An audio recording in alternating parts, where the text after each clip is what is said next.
After carefully consideration of your proposal, I regret to say that यहाँ पे comma होगा, okay? I regret to say that we are unable to accept it. मतलब क्या है? तुम्हारे proposal को बहुत ही अच्छे से जांच करने के बाद हम बहुत ही मतलब रिग्रेट के साथ, हम बहुत ही मतलब दुख के साथ ये बोल रहे हैं that we are unable to accept it. हम इसे एक्सेप्ट नहीं कर पाएंगे. We are unable to accept it. अब देखो कंसिडरेशन क्या है यहाँ पे पार्ट्स ऑफ स्पीच में कंसिडरेशन क्या है ऑफ कोर्स क्या है नाउन है ओके नाउन है नाउन के साथ ये मैंने तुम लोग को एडजेक्टिव पढ़ाया था तब बताया था ओके नाउन के साथ पहले एक्चुअली क्या आता है हमेशा नाउन के पहले हमेशा क्या आता है एडजेक्टिव आता है okay adjective plus noun noun के पहले एडजेक्टिव आता है इसके मैं बोलूं Ram is an intelligent boy boy क्या है नाउन इंटेलिजेंट क्या है बॉय को क्वालिफाई कर रहा है इसलिए इंटेलिजेंट क्या हो गया एडजेक्टिव हो गया ओके केयरफुली इसमें ly है तो ये क्या हो जाएगा ये होगा एडजेक्टिव नहीं होगा क्या होगा ऑफ कोर्स एडवर्ब होगा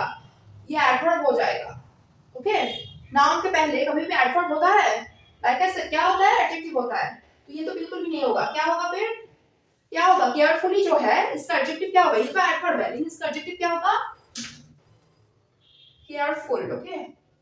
तो पूरा सेंटेंस क्या हो जाएगा after careful consideration of your proposal I regret to say that we are unable to accept it after careful consideration होगा केयरफुली कंसिडरेशन नहीं होगा ओके हमेशा याद रखना You can check in online, comma, but you have to do it at least 4 hours from your flight. अब देखो इसका मतलब क्या है फ्लाइट में अगर ट्रैवल किया हो तो यू विल नो कि फ्लाइट में हमेशा चेक इन करना पड़ता है हमें एंटर होने के एयरपोर्ट में एंटर होने से पहले हमें चेक इन करना पड़ता है जहाँ पे बोर्डिंग पास वगैरह सब कुछ दिया जाता है तो यहाँ पे बोल रहा है कि तुम लोग ऑनलाइन के जरिए भी चेक इन कर सकते हो but you have to do it at least 4 hours from your flight but तुम्हारी फ्लाइट जब है फ्लाइट जब टेक ऑफ करेगा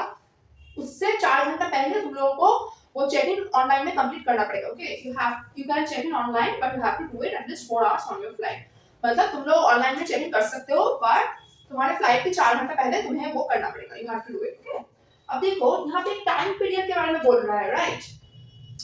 कि तुम्हारे फ्लाइट के 4 घंटा पहले तुम्हें करना पड़ेगा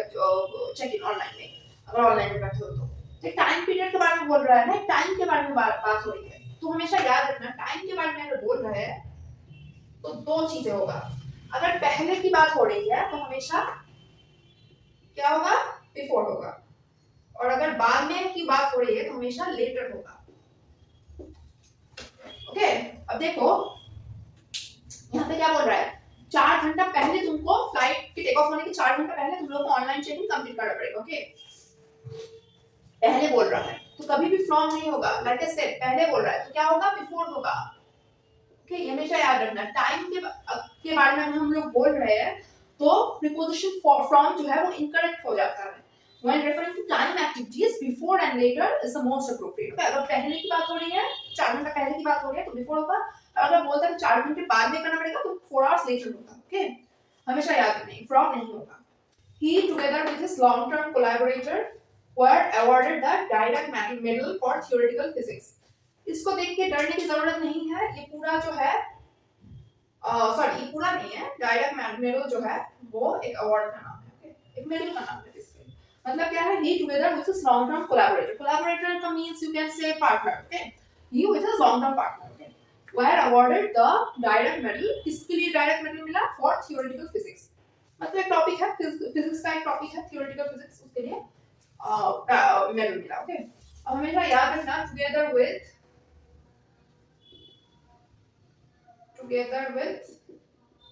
या फिर along with इसके साथ जो वर्ब लगेगा वो फर्स्ट सब्जेक्ट के अकॉर्डिंग लगेगा सॉरी सब्जेक्ट के अकॉर्डिंग जो है वो वर्ब लगेगा ओके और ये फर्स्ट सब्जेक्ट है he together with his long term collaborator मतलब क्या है he के अकॉर्डिंग सब्जेक्ट आएगा ओके ना कि he और कोलैबोरेटर के अकॉर्डिंग he क्या है यहाँ पे प्राइम सब्जेक्ट मेन सब्जेक्ट है सब्जेक्ट 1 है ओके तो इसके लिए वर्ब आएगा लेकिन इसके लिए यहाँ पे क्या है were है तो were नहीं होगा क्या होगा was होगा ओके यहाँ पे हमेशा was होगा ओके